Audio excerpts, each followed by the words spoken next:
Hello, everyone, and welcome to episode number 92 of A Yank on the Footy. I'm Craig Wessels from Sandusky, Ohio, and I'm glad that you're listening. Don't forget that you can find everything related to the podcast at the new website at yankonthefooty.com, and I hope you'll consider checking it out. You can leave me a voicemail there. You can share your views on issues of the day in the game. You can leave me a review for the podcast there as well. And you can also get on the mailing list as well there. So check out yankonthefooty.com. If you want to help out the show, consider helping me out at Buy Me a Coffee. You can find the link on the website as well as checking out the store page on Redbubble, which is also linked on the website as well. That'd be fantastic. Again, if you get on the mailing list, the episodes will come to you as soon as they get out, and as soon as they're distributed, you'll have them right away. All right, folks, I do want to go ahead and take a look at today's club of the episode, and they are the Goodwood Saints Football Club from the South Central area in Adelaide. They've got over 640 registered players throughout their clubs with over 2,000 members. You can find them on their website, goodwoodsaints.com.au, or on Instagram searching for Goodwood Saints FC. This past weekend, their 14 clubs went 11-3, with all 5 of their senior teams winning their games. Best of luck to the Goodwood Saints as they continue their 2021 fixture. Now, ladies and gentlemen, I hope you enjoy this discussion. This is a discussion that's been a while in the making. We've traded a lot of emails. We've traded a lot of messages on LinkedIn. There are some discussions that are kind of going on between this gentleman and I. We might have something to say about that here in the near future, but an absolute blast and an absolute gentleman, a great podcaster in his own right, and I truly enjoyed sitting down and talking with him. Now, it was a little bit late for me. We began this interview. He's in Adelaide, and I'm here in Ohio. So Bevan began the interview with me at 1 o'clock in the afternoon. Well, I began it at 11:30 the previous evening. So by the time we wrapped this up, it ended up being around 2:15 or 2:30 in the morning. Now, that would have been time where I typically would have been up watching a game anyway. So being up at that time was not completely unique to me. A great discussion, a lot of laughs. This gentleman has a significant amount of insight into the game of footy, and it was great to actually get to be able to talk to him and tap into his reservoir of knowledge, whether it be, working as a commentator or just being a darn good interviewer and discussing the game and discussing a lot of other issues with different legends. And this, his podcast being, of course, Legends with Bevo. So sit back, ladies and gentlemen, enjoy the episode. Okay, I'll come back to you after it finishes up, and we'll close things out. Hello, ladies and gentlemen.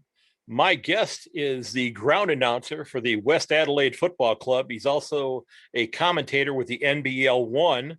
He hosts the Talking Sandful radio show with Smurf, and we'll get into him in a moment, as well as hosting the Legends with Bevo podcast. Ladies and gentlemen, I'd like to welcome Bevan Jones to the podcast. Bevan, thanks for coming on, sir. I'm glad we were able to set up a time so early in the morning. Glad you could join us and come on tonight. Craig, it's great to be on, mate. Thanks so much for the chat, and well done for everything you've done with your podcast so far. It's fantastic. Thanks a bunch. I appreciate it. It has been an absolute blast doing it. Of course, you work in the media and you do a podcast as well. There are times where parts of it get to be a little tedious. Editing is so much fun. I'm still working with GarageBand. I downloaded a sample version of Reaper, Hindenburg Reaper, and it's like it's in a different language.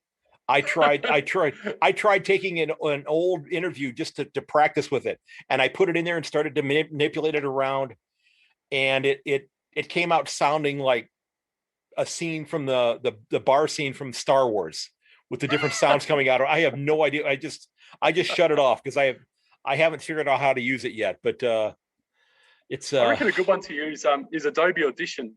Okay. That's pretty user friendly. Okay. So yeah, that's this the one I use for audio. Yeah, this is one it's like $60 for this one. Yeah, so I haven't looked at Adobe Audition, but that's probably one I should check out because I still Yeah, have it's like the pretty good. sample version of this one. Okay, so you've been somebody who's worked in sports media for the last several years. You know, I was reading through your list of activities and such on LinkedIn, and you're somebody who wears a lot of hats. Okay, and A lot of people say that. yeah. So what led you to get involved in journalism? What gave you that bug to want to do that? It's actually a really good question, Craig. In my mid-30s, I got to a stage in my life, and at the time I was single, and I'd been sort of working in state government in Adelaide doing administration and project type roles, and um, it was getting to a stage where it was getting a bit stale, and I was bored, and I thought to myself, you know, I've got another 30 plus years of working full time, and some people are just happy to go to work and do their Monday to Friday jobs or whatever it might be, and go home and to their kids or whatever their outside lives are. But I'm the sort of person where I want to go to work and actually really enjoy what I'm doing. So I thought I've always wanted to get into the media. I've always wanted to be a journalist. I didn't quite get the marks at high school to get into journalism when I was younger. So I was lucky enough through doing some other study to get into a Bachelor of Arts in Media and Communications. And then I studied that part-time for sort of about a year and a bit, and then decided to move to Melbourne. So I quit my government job, moved to Melbourne in the hope that I'd be able to get a bit of media experience, and wouldn't believe it, I actually ended up working in government over there after all that, trying to get out of government. Just, Got to pay the bills. Exactly right. And then while I was working full time, I was still studying my media degree, and then I found out that leaving Melbourne and coming back to Adelaide, I could study full time and finish my degree a lot sooner with credit and what have you. So yeah, basically 2016, I finished a Bachelor of Arts in Media and Communications as a mature age student. So hanging out with the 19, 20-year-olds, and but actually had a lot of fun and made some great friends along the way. And then 2016 was incredible. I think I did about 6 or 7 internships, went all around Australia, out of my own pocket. You know, I went to Chelmsford Head in Adelaide for a week, went to the ABC in Port Perry, which is a regional town about 3 hours from where I live, and you know, just went all over the place trying to get experience. And then in late 2017, I got my first ever gig as a full-time radio announcer, breakfast radio in regional South Australia, a place called the Riverland. So it's about 3 hours drive from Adelaide, and was an amazing job. Very challenging at first because I hadn't done a lot of paneling before. And to give you a bit of an understanding, in Adelaide, like in capital cities, basically they have producers, they have heaps of different people helping the two presenters behind the scenes. In country radio, it's completely different. You have to produce the show, panel the show, host the show. It's unbelievable. Like I was doing 12, 13-hour days, and it's quite overwhelming at times, but sort of 6 months I was doing that, I learned so much and interviewed so many incredible people, and then sort of came back to Adelaide, and because that sort of ended my 6 months had finished, and I was like, what am I going to do now? And then I caught up with a mentor of mine, the great Phil Smythe in Adelaide. People know him very well. He's a championship coach and made the Olympics 4 times as well. One of the few people to play basketball at the Olympics on four occasions. Wow. Not many 4-time Olympians. So yeah, incredible guy. And so basically he just came up with the idea of doing an online footy tipping show.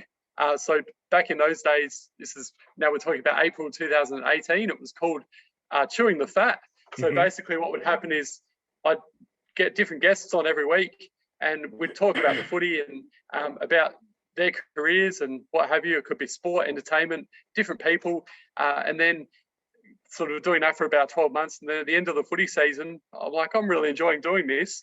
Why don't I just keep this going? And now, 3 and a bit years later, it's now called Legends with Bevo. It was rebranded in late 2019. And I've now been probably interviewed close to 200 people the last few years of some of the biggest names in sport and entertainment and in the community as well. I don't really say no to anyone because I think everyone has a story to tell, yourself included, Craig. So that's pretty much how the Legends of Bevo journey began and where it's at so far. And the West Adelaide gig, I was just lucky enough to get only a couple of months ago, just basically through interviewing people for Legends with Bevo, interviewing a few players from the West Adelaide Football Club.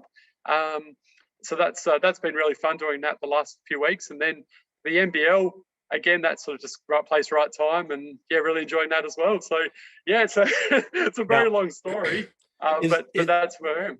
Is the NBL one, is that something similar to, like, as we were talking before we started that recording tonight, Port Adelaide and Adelaide's Sandful teams? Is the NBL one, is that similar to that for the NBL? Yeah. Kind of like the minor league group, if you will?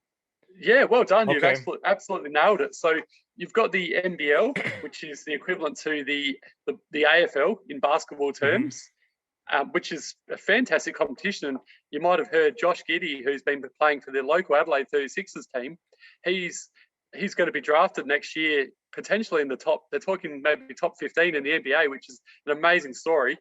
Long story short, his dad, Warwick, used to play basketball for the Melbourne Tigers in the NBL, and Josh is his son, and he's just done incredible things. The first player ever, first Australian ever to get 2 triple doubles in a row. So he did that in the NBL recently, which is amazing. Cool. So the NBL one, in answer to your question, is a league below the NBL. So you're correct. Yeah.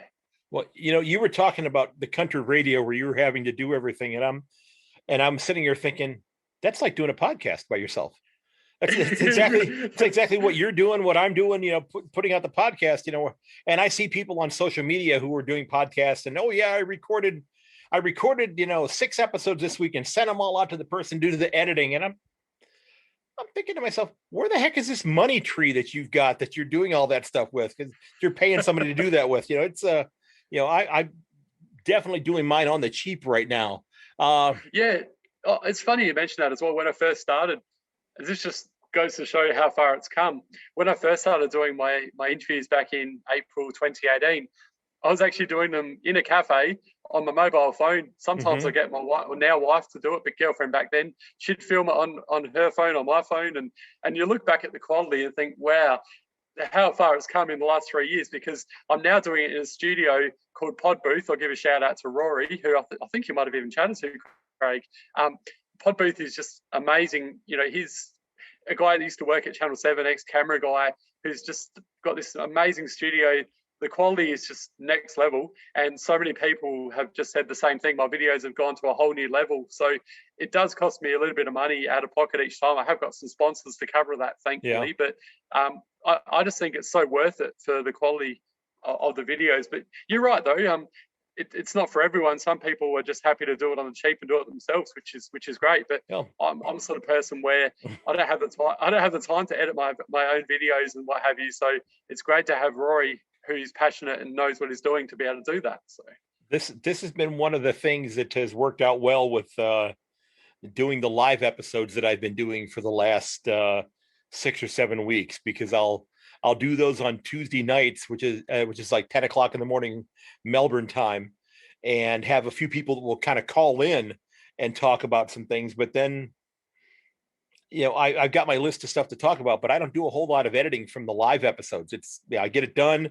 The Podbean app downloads it for me. I throw the introduction music on there and any kind of introduction I need to have, and I can have that live episode out in the matter of about an hour after I finish it up. I can have it out there.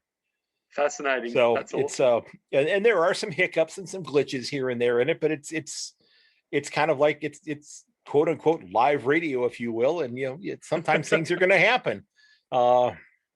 You get the talking to somebody 15,000 kilometers away. Occasionally, the audio makes that sound where it kind of goes, and it kind of just something's happening on the cables that are going across the Pacific Ocean, but it all works out. And but I do still do a lot of editing with the interviews, like what we're doing right here. I'll definitely be working on that when it gets done. So you'd mentioned off air that the Adelaide Club and the Port Adelaide Club are kind of the equivalent of the VFL clubs for the Victoria-based teams. That's correct. The other, and I know there are I think 10 teams in the Sandful. Yeah, well done. Okay, you're all over it. Yeah, so there was 8 last year because Port and the Crows were not in it last year due to the COVID situation. And this year, Port and the Crows are back in it. So you're right. There's 10 teams, and a lot of people are not happy about it, to be honest, Craig, because they enjoyed the competition last year without the two AFL teams. But that's the way it is. So let me ask you this, because I know that most of the players that are playing on the Adelaide and the Port Adelaide teams are people who are not getting selected for the 22 or the 23 now. But the other 8 clubs, like the one that you're announcing for, West Adelaide, where do the players from that list or from their list come from? What makes up that group? The skill set really and that type of thing. As well. So West Adelaide do have a reserves team, which do play in the SANFL as well. So there's 8 teams in the reserves competition. It's a little bit hard to explain to people that don't sort of follow footy, but or local, especially local footy in the SANFL. But so you've got 10 teams in the league, which is your main SANFL competition, including Port and the Crows and the other 8 teams, like you mentioned.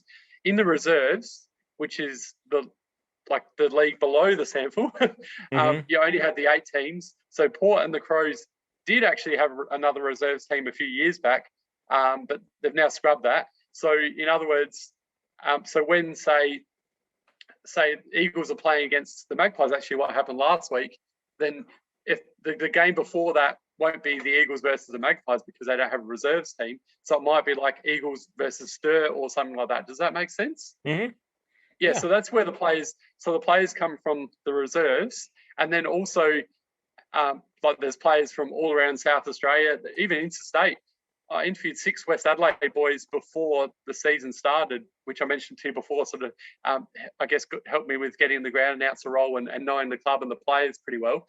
And a lot of those guys, in fact, almost every one of the guys I interviewed were actually from interstate, funny enough. Okay. So that actually came over to West Adelaide to play SANFL footy because they know the competition's so good. And they'd previously come from Canberra, Gold Coast clubs, but with the competitions not being as strong over there, they want to come and play for the SANFL, being a stronger league. So now, Are some of these players that are playing on a club like West Adelaide, are they some of these folks? Have they previously been on an AFL list, but maybe have been delisted? Yes. Okay, so this is where they're trying to find their way back to. They're trying to show their abilities and try to hopefully that some list manager is going to say, yeah, let's go ahead and pick this guy up in the next draft and bring him back into our club because he's playing well right now. Okay, that's exactly right, Craig. You're all over it, mate. I'm impressed. Well, hey, it's 1 o'clock in the morning here, so I have to be at my alert best here. So so if you're listening to this now, yes, I'm recording this at a little bit late in the evening. So and I am still wide awake due to my friend caffeine. So I was I was looking around, and I was trying to figure out where these different teams were located. And I think I figured out that most of them are basically in Adelaide proper or in the suburbs, if you will, around the city. Because I was on Google Maps looking, and I'm getting a little bit north of Adelaide, and I'm realizing this is turning into desert really quickly. I was going up the road. I was going up the A87, the Stewart Highway, and I was just trying to find places where they might be playing these games. And I ran into a place called Coober Petty or Petty. Yes. And I dropped the little guy. You pronounce it right the first time. Okay. Petty, well done. I dropped the little guy on Google, where they have the car that goes by with the cameras. I dropped the little guy on the blue road. Well, I dropped him inside an underground motel, and I'm thinking, and I'd heard of those before, but how far outside of Adelaide do you have to get before you start getting to the point where it's so hot that they have the underground motels? Well, that's a good 4 or 5 hours out of the city, though. So there's a place called Burra, which probably about 3 or 4 hours away from Adelaide CBD, and that's actually got underground mines in it, believe it or not. So, very interesting town. In terms of what you mentioned before, though, metropolitan. So you've got you've got a team called South Adelaide, which is probably the furthest team south, and that's from the Adelaide CBD, probably about half an hour to an hour's drive, depending on traffic. And then exactly the same thing, the other side of town in the north, heading out towards the beautiful Barossa Valley, you've got a club called Central Districts, and they're probably about half an hour to an hour away. Okay. So they were a very strong team in the 2000s. Like, they were just unbeatable at one stage and won a number of premierships and broke all sorts of records. But they sort of, over the last few years, they've sort of been struggling, and I guess they've had to go through a bit of a rebuild to get back up again. So, but it's a very even competition. It's really good, the sample. Yeah, because I'm trying to learn more about the local leagues, or the state leagues, if you will, because I jotted down on my notes here. I said I'm somebody who continually, as somebody who's only been following the game for 5 years, or following the AFL for 5 years, I tend to fall in the trap that a lot of people do, and they mix it. They mix AFL with Aussie rules. And I have people, the purists who remind me, AFL is that league, Aussie rules is the game, and I get it, but I always fall into that trap, and I'm like, no, what, I got it. Yes, you're right. I was wrong yet again on that. So I just I just don't. What was the? I jotted down here. I said, yeah. So for somebody who is someone that doesn't know a lot about the state leagues at all, I mean, I knew where to find the website. I actually have the Sandful app on my phone, so I can look at things on there and such. I was actually trying to find some trivia questions to ask you, and then I read a little bit more of your bio on LinkedIn, and I realized I'm not going to ask this gentleman any trivia questions because he probably knows all of them. So that's true. Yeah, I was doing pub trivia hosting from 2011 up until last year, but unfortunately, due to the COVID situation, Craig, that all got shut down. So yeah, it's a real shame. I do miss my pub trivia, but hopefully that will come back again soon. So this is, that's that we mentioned earlier. You wear a lot of different hats to work there. So what does a typical work week look like for you? Take us through like a Monday through Sunday for the listeners, because even for the people who are listening to you commentate at the West Adelaide games, or they're listening to your podcast, they may not know the other components of this. So tell us what a week is like for you. So they go, yeah, this guy's working hard. It's a really good question, actually, and I'm very fortunate to have a wife that is very understanding, and I don't see that often. So,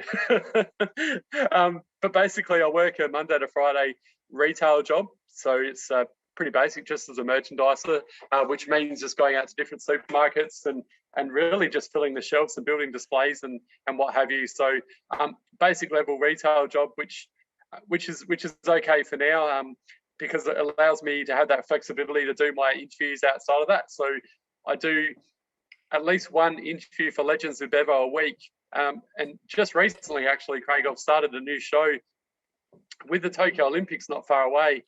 Every second week, I now have a different Olympian, past or present, come on and talk about their Olympic experience, which is really fun. So there's a lot of time spent trying to organise guests, researching, that sort of thing. And then outside of that, as you mentioned before, I'm also doing commentating for the NBL. So there's a lot of research and preparation that goes with that. That's sort of once a week or once every couple of weeks, depending on when the games are.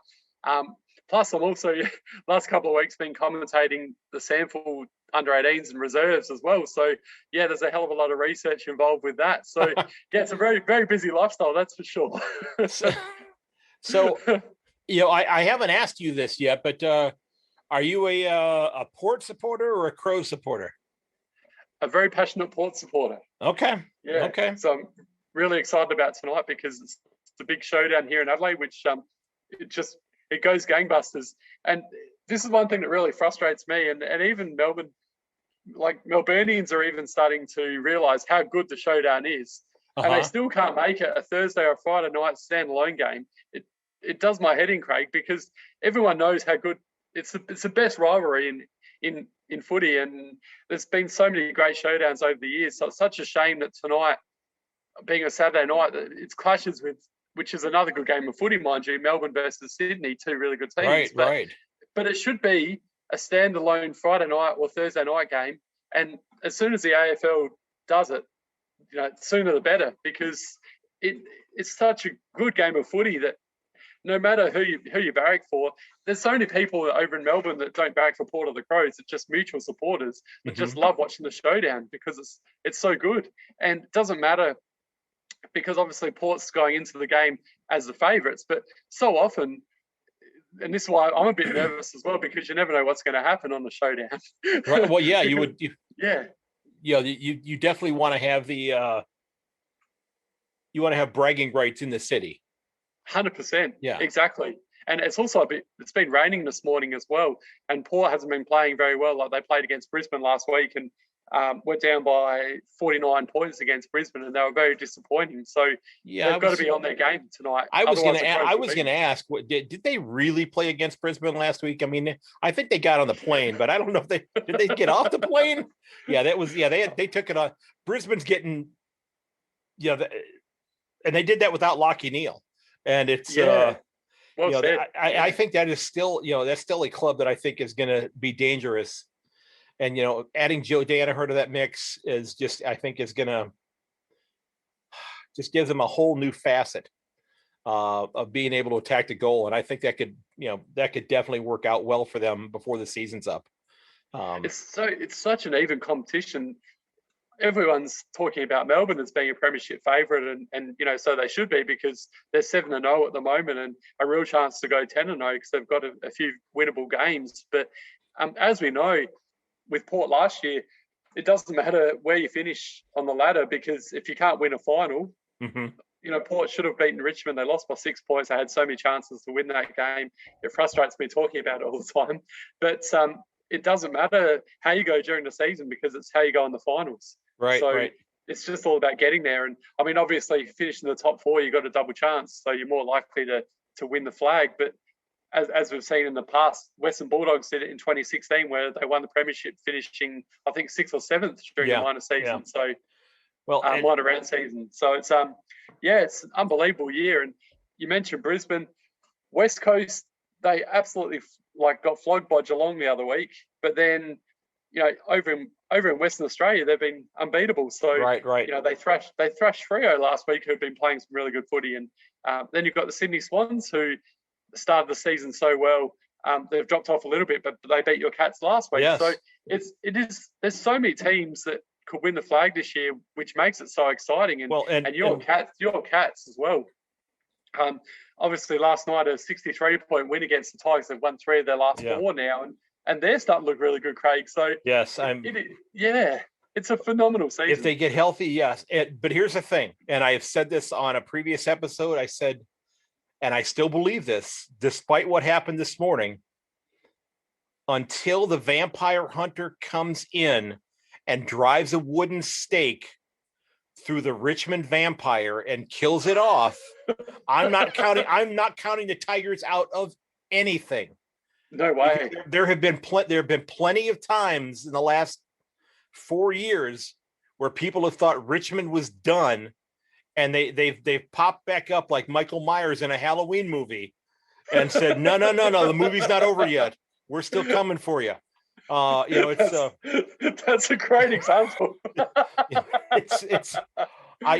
They were missing, Dylan Grimes today. They were missing, Trent Caution didn't play today either. Kane Lambert. Yeah. So, I mean, they're not out of this. Okay. Yeah. They're 4-4 right now. Until it's the end of round 23 and they're number 9 on the ladder, they're not out of it. No, definitely okay, not. So and I posted something like that about that on Twitter today. I said, Cat supporters, I'm enjoying this win. I said, but if you look at what happened basically in the the fourth quarter of that game, it's like the Tigers, they kind of pulled down their sails on their ship to make sure that that the ship didn't get crash on the rocks any more than it did. They kind of just floated out there for a while. They got the game over with.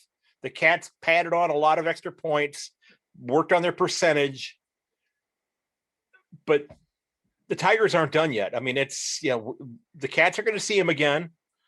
It's that's a good team, and they play. Maybe Dusty had jet lag. I don't know. Yeah. I You're right. You can't write them off at all. No, they're too good a side, and unfortunately, because it'd be nice to see Port or Geelong or a different team up there winning the flag this year. But yeah, you can't write them off. They're too good. Yeah, I had a couple other different types of questions for you here. Let's there's a lot of talk about a club coming to Tasmania. And if one comes to if they add a 19th team, if they don't tell the Kangaroos or Hawthorn, guess what? You're making the move, which, their supporters are not going to want to have happen. But let's say they add a 19th team. Where are they going to put the 20th team to kind of balance out the fixture, so you don't have round 1 bye weeks and round 23 bye weeks? Where do you think they're going to put the other team?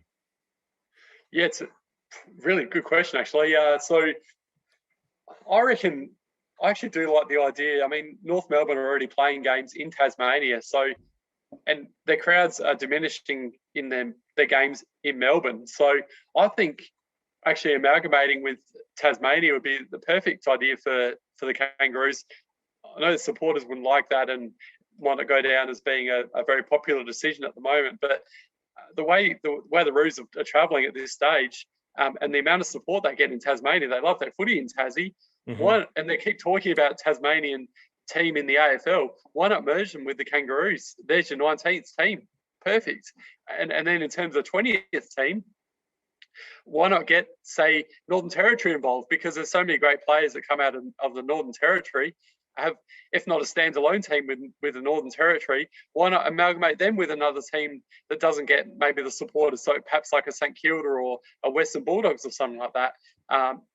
This is completely outlandish. Yeah.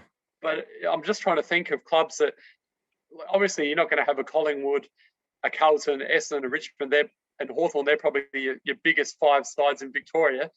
But outside of that, your St Kildas and Kangaroos and Bulldogs don't have that kind of support as other clubs, those bigger clubs do. So why not get them involved with another state, say Northern Territory or Tassie, or maybe something like that. Okay, that's yeah. I've been asking that question to a lot of people. I've had some people that said that maybe add in a 20th team and have them split time between Darwin and Cairns. Have them play half their games in each of those cities. Don't mind that. Yeah. Maybe even drop down and play a game or two in Alice Springs. Possibly as well. I don't know. So getting to, I wanted to ask you kind of a couple of questions that are not necessarily related to footy, that type of thing, because it just kind of helps, people learn a little bit about you there. But what motivates you? What gets you out of bed in the morning? Yeah, again, it sort of gets back to what we were talking about before. At the moment, my passion is with Legends with Bevo, and obviously doing the ground announcing and all my media commitments. So my plan is that hopefully one day that will be my full-time thing. So I'm hoping that either Legends with Bevo will be my full-time business, or at least got enough sponsors to be able to live on it and not have to do a retail job. That's the pipe dream one day, but obviously you've got to pay the bills, don't you? So that's right. So my real passion is a bit like yourself, like you enjoy teaching, but your passion outside of that is AFL, which is wonderful, and your podcast, which is going great. So I think it's really important in life to have passions outside of your work. And we spoke about this earlier, and I'm not criticizing people at all, because some people like to go to work and do their Monday to Friday jobs they might not necessarily enjoy.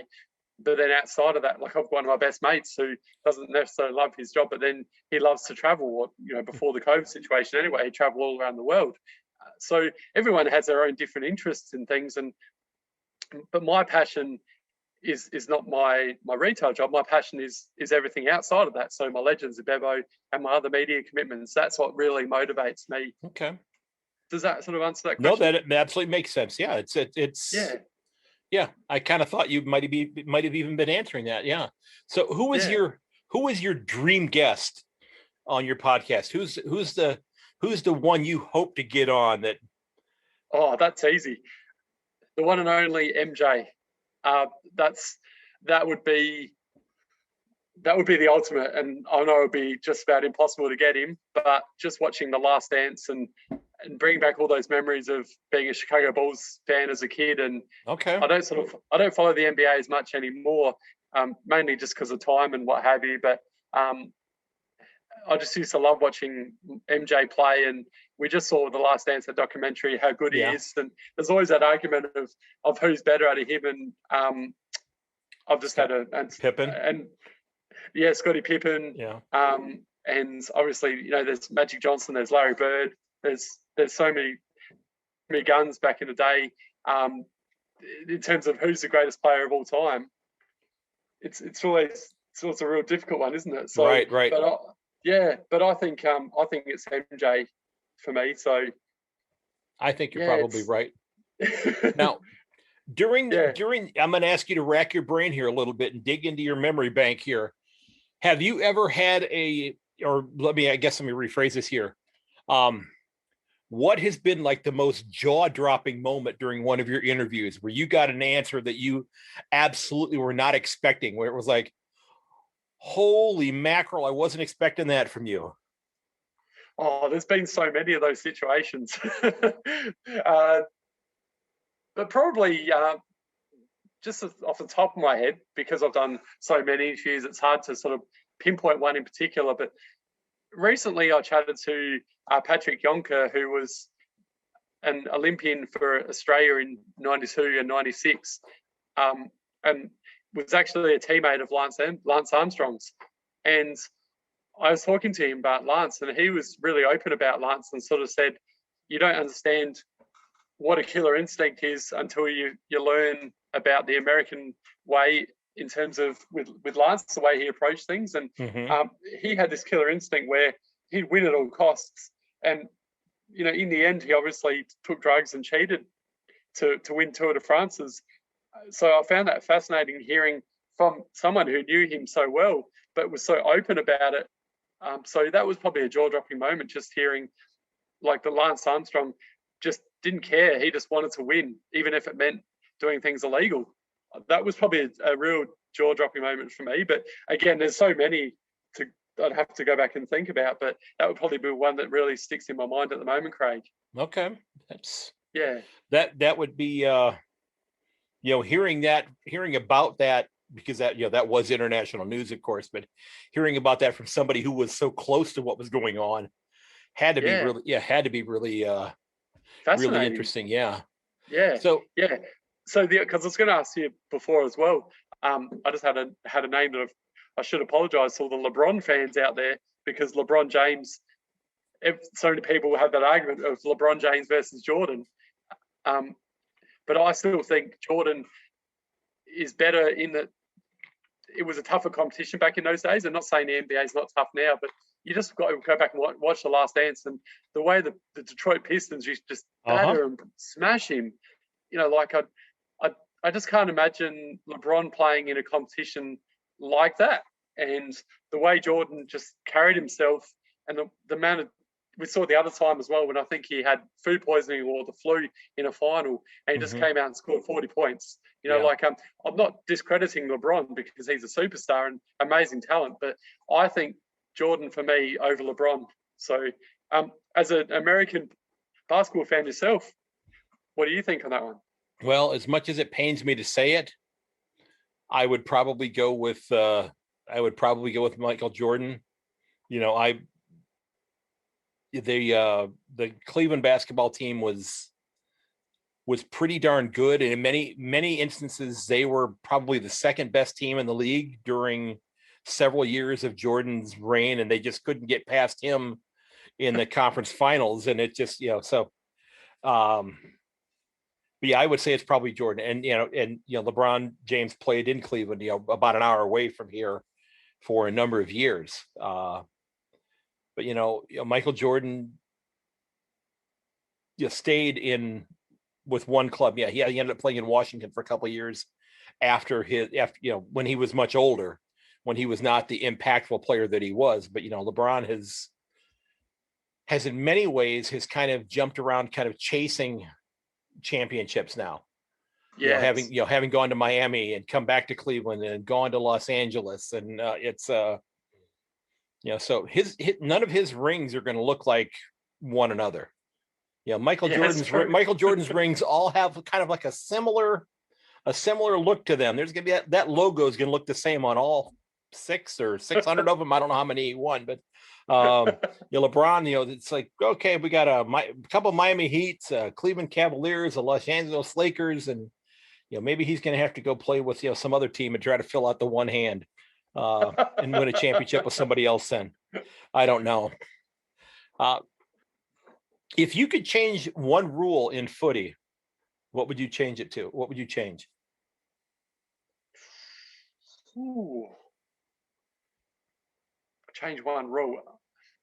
I actually think I've actually heard a few people say this before about kicking backwards, because I, like a lot of supporters, love to see high scoring competitive games of footy.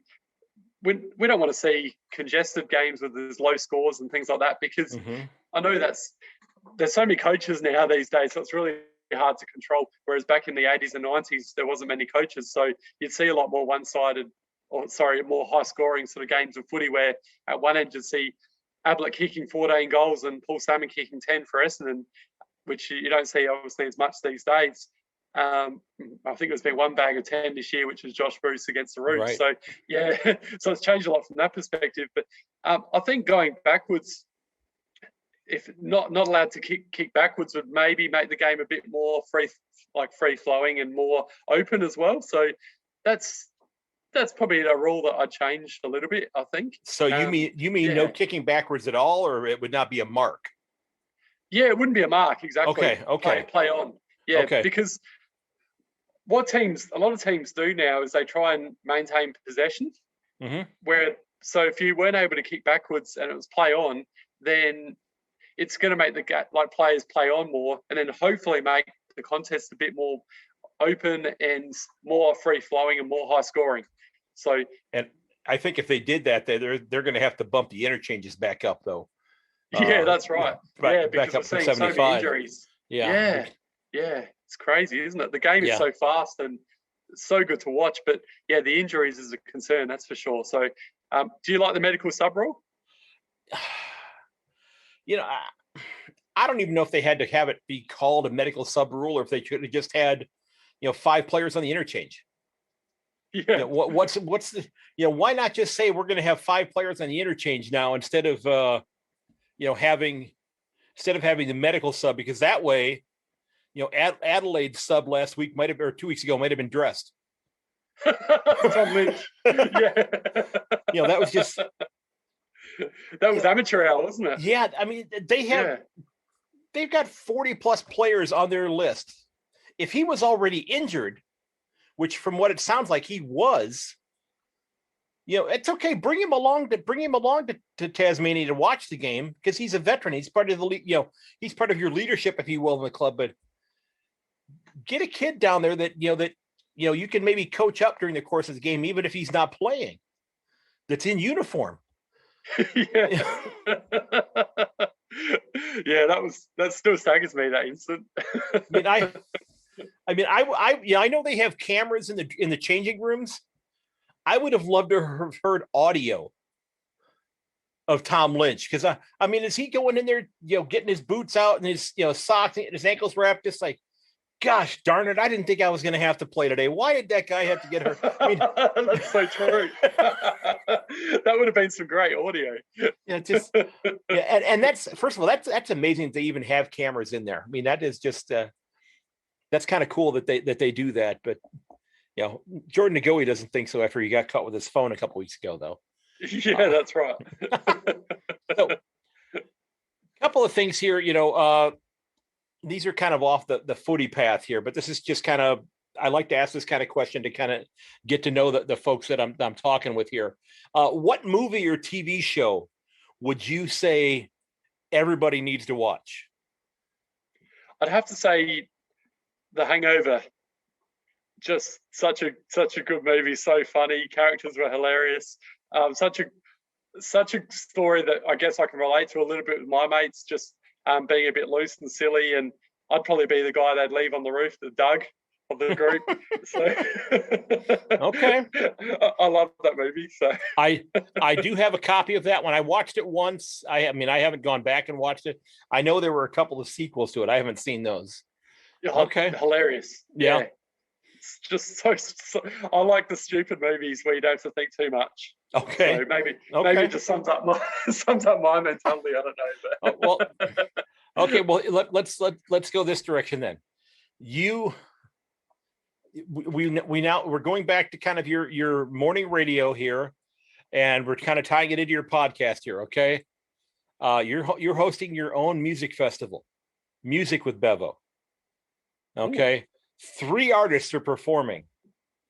Who's performing at your music festival? Bands or just could be a solo artist, could be a band. Who are you listening to the most? Who do you like the most?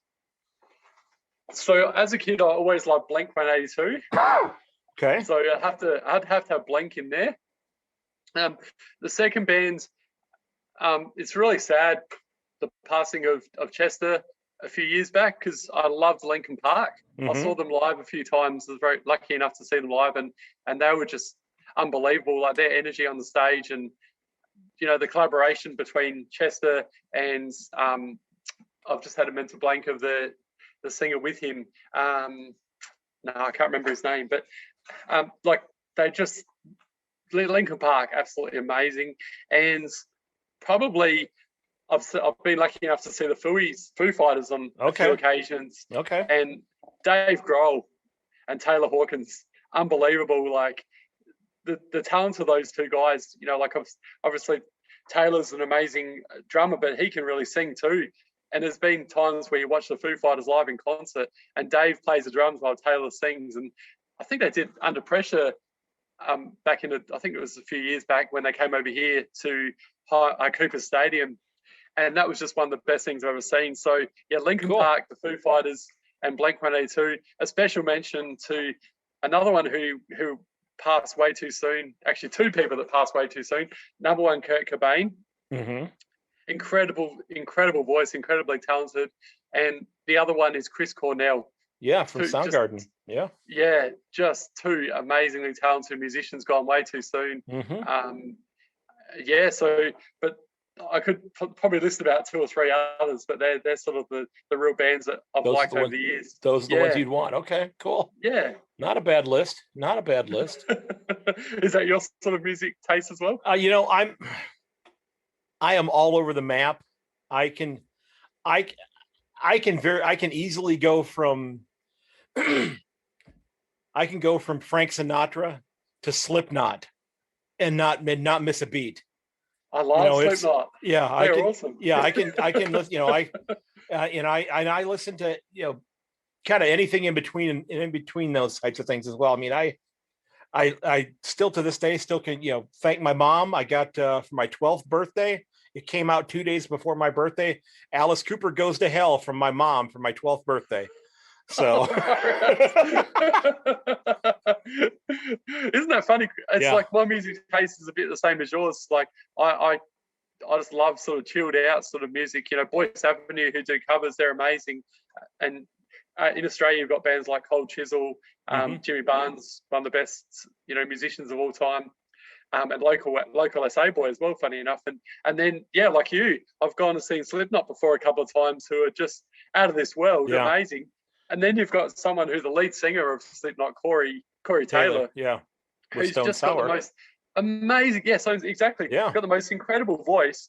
He's just on stage with Slipknot. He's like, real scary as the mask and whatever. Right. Then he comes off as this amazing, like, solely musician, and like you said, with Stone Sour, just so different. You wouldn't even think it's the same person. I just love that. That's what I just love about music as well. So I've been listening a lot lately because having Spotify, it's really cool to be able to just find different things to listen to. I've been listening to a lot of indigenous musicians. Oh, right. Like a group, and I don't think they're still making music. Group called the Pegram Brothers. Never heard of them. And then there's another guy who just had a new song that just showed up on my phone yesterday. Indigenous gentleman by the name of Glenn Scoothorpe. He's kind of does like country type music, but it's he's somebody from, I believe, West Australia, I believe is where he's from. Yeah, right. But just some, it's just, and and I'll play stuff like that, in the back when my kids are working on stuff in my classroom. I'll put stuff like that on, and I'll play different types of music. I remember a couple of years ago I put on a playlist from Spotify that was like Viking music, and it scared the kids. It scared some of my kids because it was basically, it's like, we're going to come invade the classroom kind of stuff. It's just really ominous music, and they were a little nervous about it. So I changed that up for them. So yeah. I've got 3 or 4 more questions here for you, because I know you got to get to the footy today, and I might go to bed. I might go to bed sometime soon here. So what prized possession have you hung on to since you were a little kid? Never been asked that question before. Well, that's a good maybe thing, not then. not so much when, I guess this is kind of embarrassing telling you this, but when I was a kid, I used to love teddy bears. So I've still got teddy bears from when I was a kid, and I've got stories. So believe it or not, as a child, I used to love writing stories, and I have done a bit of writing for the NBL and the AFL, and also other sports as well. So I have done a bit of content writing in recent years. Sometimes do reviews for movies and documentaries and things like that. So ever since I was young, I've always enjoyed writing, and I've actually got stories still kept from when I was a kid that I used to just love writing stories and stuff like that. So yeah, stories and teddy bears are probably a couple of things. Yeah, that's okay. It's not you and your wife do not have any children as of yet? No, not yet. No. Okay, so yeah. Those are the kinds of things that when you do have kids, one, you're gonna love to share those teddy bears with your kids, and two, when they're old enough, and I don't know the type of stories, but when they're old enough to hear the type of stories, you're probably going to share those with them too. Exactly right. So there's nothing wrong with hanging out of those kinds of things. I mean, I guarantee you, nobody listening to this podcast right now is laughing because a grown man said he hung on to teddy bears. Nobody's laughing. Okay, Thank you. maybe one person's laughing. Well, people know that I'm a clown anyway, so well, that's all good. Yeah, that's so. Do you have a when you're out traveling? Because as you said, you travel from store to store, that type of thing. Do you have a favorite non-sports podcast that you listen to? Do you have anything like that you listen to, or do you listen to pretty much all sports podcasts or music or? It's funny you mentioned that. I don't actually listen to a great deal of podcasts, even though I know I should. But I just like listening to Spotify and my own music and the radio as well. Like just playing different tunes, and I am a bit old school like that. We have a radio station here in Adelaide called Triple M, and my radio is just on Triple M all the time because they play. Oh, they did this thing yesterday, Craig. It was unbelievable. They actually played a whole day of music. From like 9 o'clock till 3 o'clock, which was just all acoustics.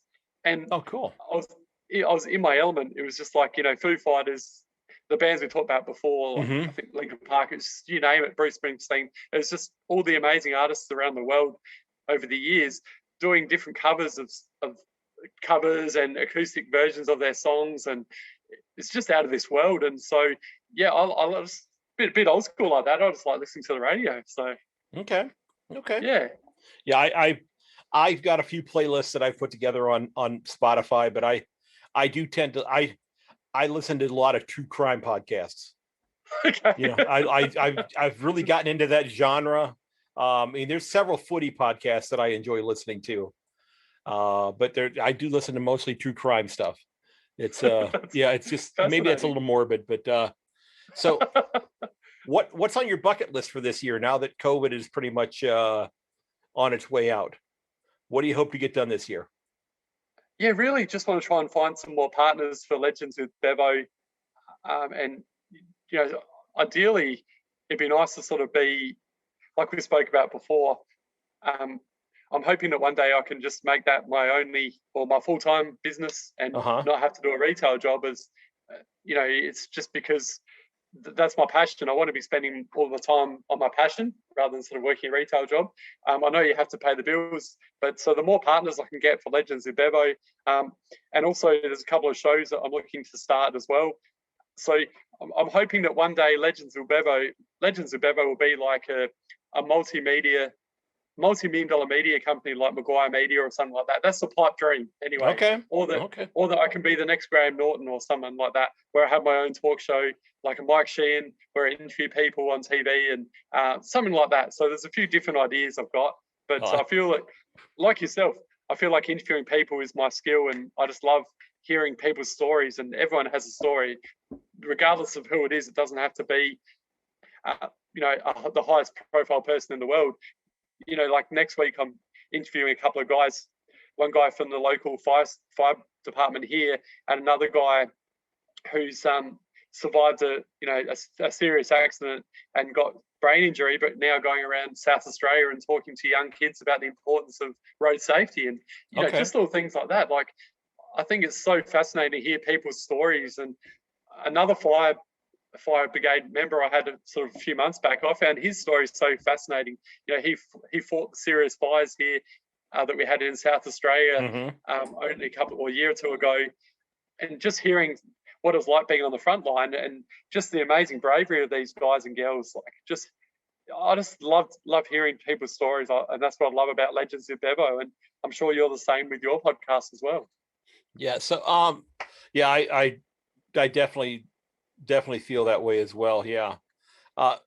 What's your biggest pet peeve? What just bugs you? Rude people. Okay. Yeah, especially being in the supermarket retail, and it seems like since COVID, people have just become less and less patient, and like manners have gone out the window, because the amount of times that you help people out and they don't say thank you, and it's almost like they look down on people that are filling the shelves, even though if we're not doing our jobs, then you're not going to have any stock in your shelves. So I think I just find rude people is one of my biggest pet peeves, and especially on the roads as well. I can't stand it when you let people in, you do the right thing, and they don't even wave to acknowledge that. They're just a couple of things I really find as pet peeves. Yeah. Okay, that's good. Last two questions I have for you here. Sure. And I saw this question on Twitter, and I've asked it in a couple of other interviews. I really like this question. Okay. No, I love the fact that you've thought about these questions. You're going to like this one too, I think. And the people that are listening out there don't actually. They probably wouldn't know that I didn't know your questions before this interview. So no, I didn't. Well, let's be honest. I finished writing the list. Yeah. At about 11 o'clock tonight, about a half an hour before we started here. So I was, and I will be honest with you, at about 7:30 tonight, the document was still blank. So I wrote all this stuff tonight because it was just. Wow, you've done well. I was just, I came home and I just kind of, it was a long week, and I sat down. I was like, I don't have anything written down yet, do I?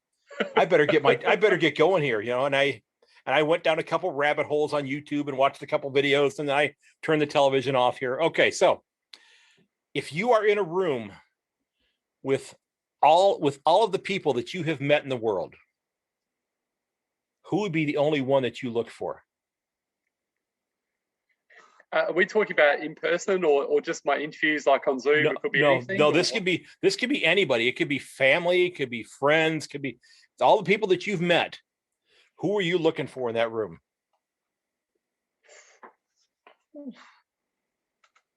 Because if I could say someone that I've chatted to on Legends with Bevo, like via Zoom, would that be allowable, or does it have that would be okay? That would be okay. For example, I asked this question for the first time with Narrowly Meadows, and her answer was, like instantaneous. It was, it was, and I can't remember her friend's name, but it was her best friend who she said Okay. that they're like sisters. And it was like that. It was that quick. The answer came back to me. I was like, well, you didn't have to think about that. She said, no, I didn't. Not at all. Oh, if that's the case, I'll go with Mum. Okay. Well, it could. Go ahead. Because she's been there my whole life, and been my rock and been amazing. Obviously, the wife in more recent years, but I just have to say Mum, because there's been times where I've been doing it tough interstate, being homesick and stuff when I was living in Melbourne, and she's always been there as a supporter, and it was never. Sometimes, as we do with everyone and friends and family, we have our ups and downs with fights and arguments and things like that. And I can be a frustrating person at times, but no, she's always been there for me. So I'd have to say Mum. Okay, that's a great answer. I don't know. I don't have to answer because it wasn't asked of me, because I'm not the person being interviewed here. But I don't. I'd have to think about it. I was thinking it would probably be one of my grandfathers.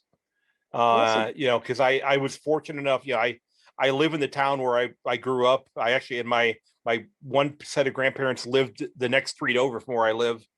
And, the house I grew up in is about 8 blocks from where my wife and I live now. So, we're kind of here. So last question for you here. What are you going to call your autobiography?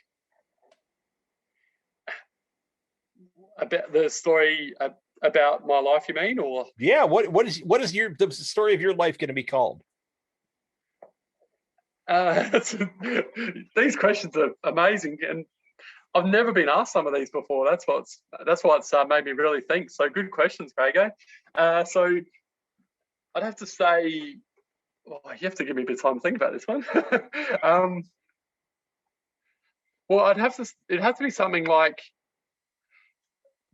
I'm the sort of person where I like to make people laugh. I'm naturally a bubbly person, but I'm always getting myself.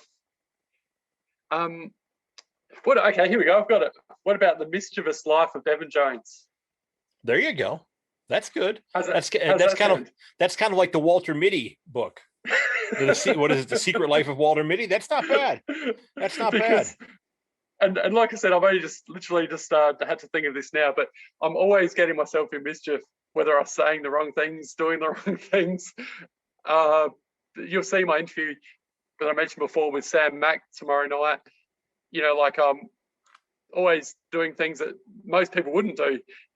Working at Hens Nights, doing life drawing modelling to pay the bills, just silly things like that to pay the bills. Wait, what was that? I was a life drawing model. So when you go to art class and you're standing there basically in the nude and people are drawing you. So I've done that before. Okay. Yeah, different, huh? And then I tried that once and the school shut down. But you'd be amazed at the things you have to do to pay the bills. And when I was studying full time, I was almost a full-time model. So I'd do art schools. I was end up working at Hens Nights and things like that. So it's amazing how much money you can make from doing this. And most people would, when I tell people, that their reactions are exactly like that. They're like, "What? Have you ever told that to anybody before?" Lots of people. Okay. When I was in the Riverlands, when I was doing my show as a solo announcer, I also appeared on the FM station there, and basically it was actually called Bevo's Bedtime Stories. Oh my goodness! and my stories were about like Hens Nights and the host, or the male and female hosts, Paige and Johnny. Shout out to them. Like they were in hysterics. It was amazing. So wow. when you and your wife have kids, don't start off with those stories. Okay? No, definitely not. Wait a while. And tell those stories to your grandkids, and then let your kids straighten those out and go, oh no, I don't know what I was thinking. I'm old. I forget things. I just made that up. That never happened. But I was thinking the modeling thing there. Have you ever seen the movie Jaws? where they Yeah, said we're gonna need a bigger boat. Sure, somebody at the school where I was said we're gonna need a bigger paintbrush. Wow, that's I've shocked you there, haven't I? I've never. You said you've never been asked several questions like this, and I've never. Remember, I asked you about the jaw-dropping, question there. That was, yeah, I was not expecting that at all. Yeah, it was. I just stood around naked for people to draw me. Yeah, that's pretty much it. That's yeah, and made a living out of it. Did you do pretty? Did you do pretty well? It was actually good, and I'll still get offers to do them now, but I'm not allowed to because I'm a married man. And my wife doesn't want me standing there in front of all these girls. So maybe, and I'm just putting this out here, and then we'll wrap this up. Maybe you tell her, you know what, I have this passion of this media empire here, and if I did this, then I wouldn't have to do this retail job, and I could do this and make money doing that. Then I could spend time doing this. In fact, maybe it would even let you multitask and stand there and interview one of them holding the microphone and the earphones, talking to them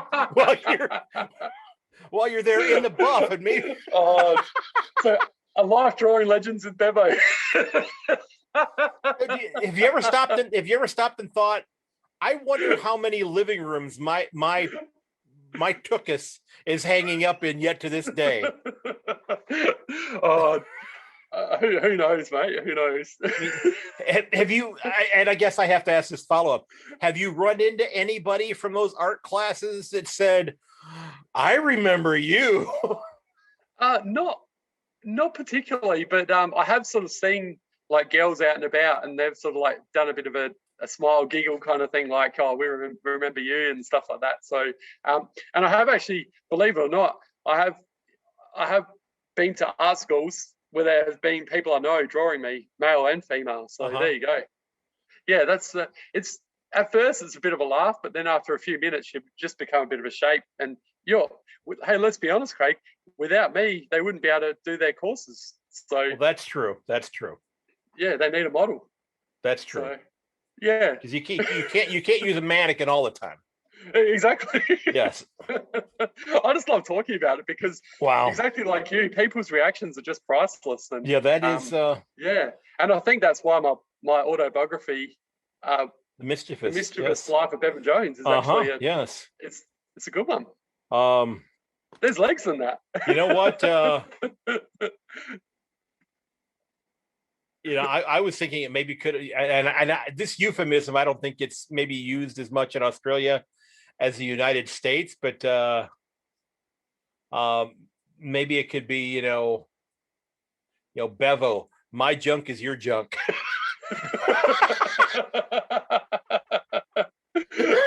Oh, gee whiz.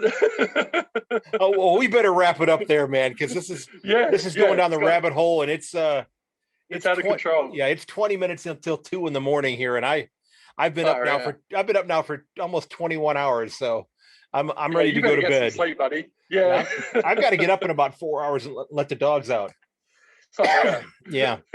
So, ladies and gentlemen, my guest in all his glory has been Bevan Jones, the host of hell, I don't even remember the name of his show.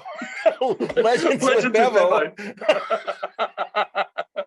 I've made you speechless. Or the legend of Bevo, it could be, I guess. Yes. Bevan, thanks for coming on, man. I appreciate it. I know we've been working on getting this together for a while. I think we may have to sit down and possibly, maybe readdress some of the things we had talked about before, because it may be something we have to think about. I think we could definitely have a podcast.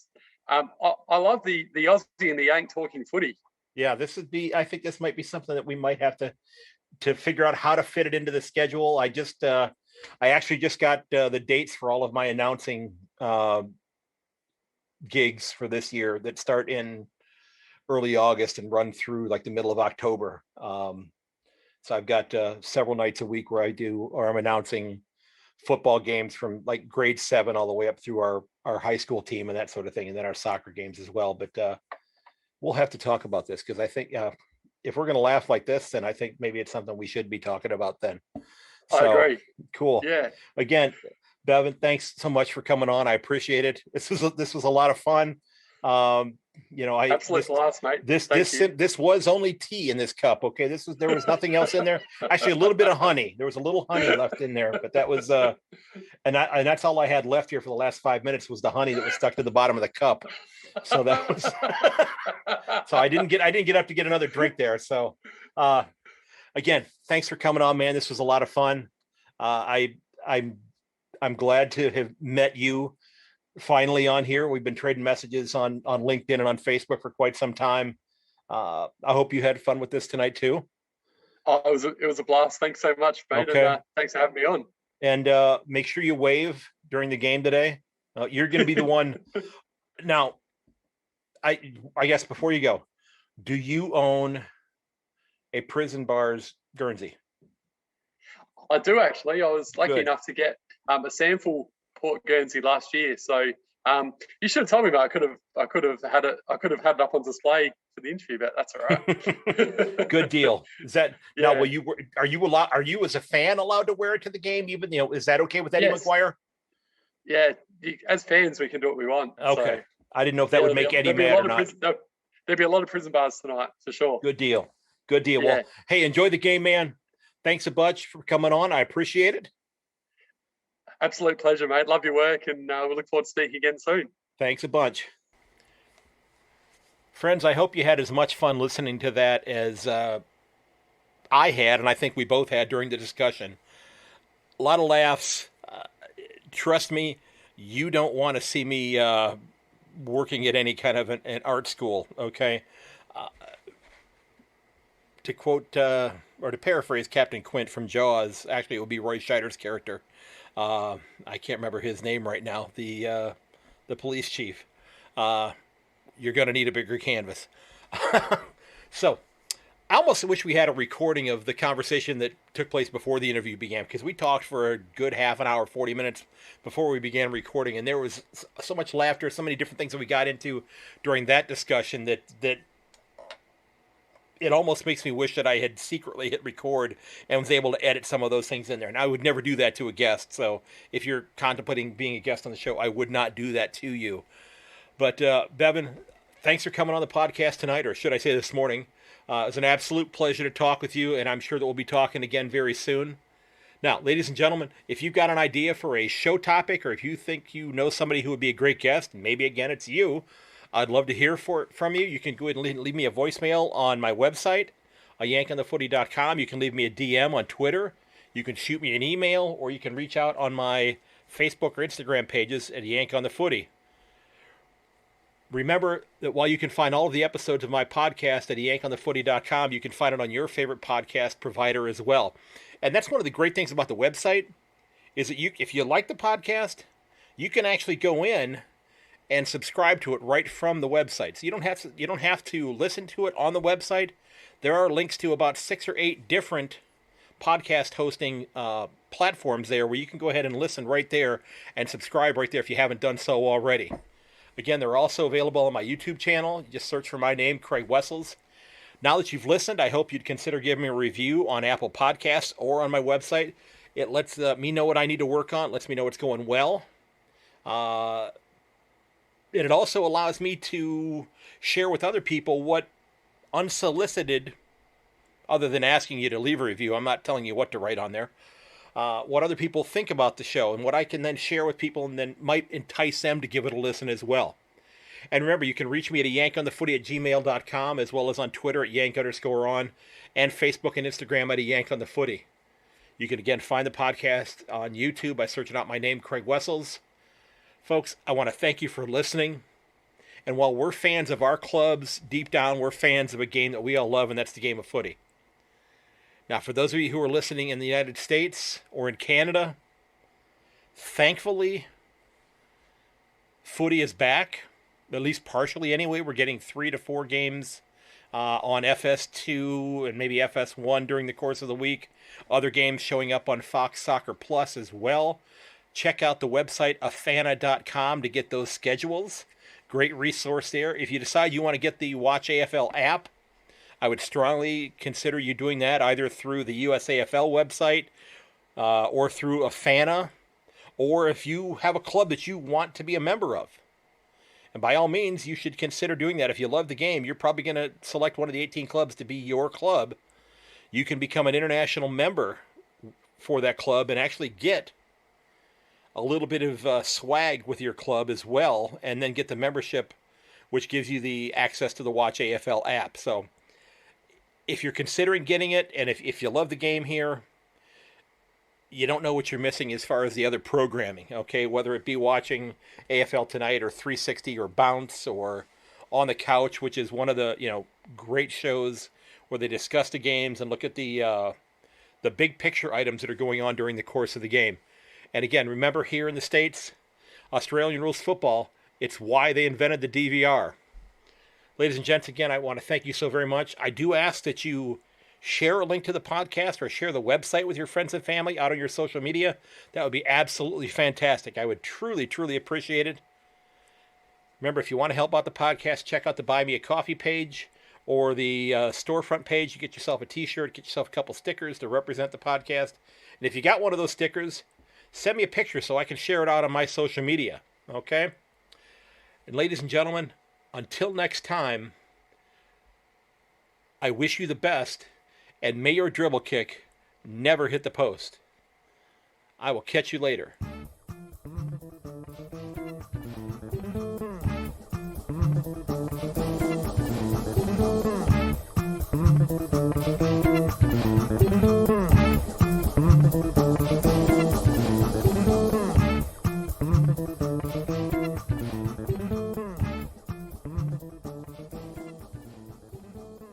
This has been episode number 92 of A Yank on the Footy. Again, don't forget that you can reach me at yank_on or to yankonthefooty@gmail.com.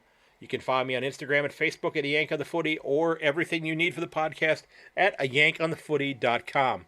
I hope you'll consider sharing the episode with your friends and family. And until next time, ladies and gentlemen, goodbye.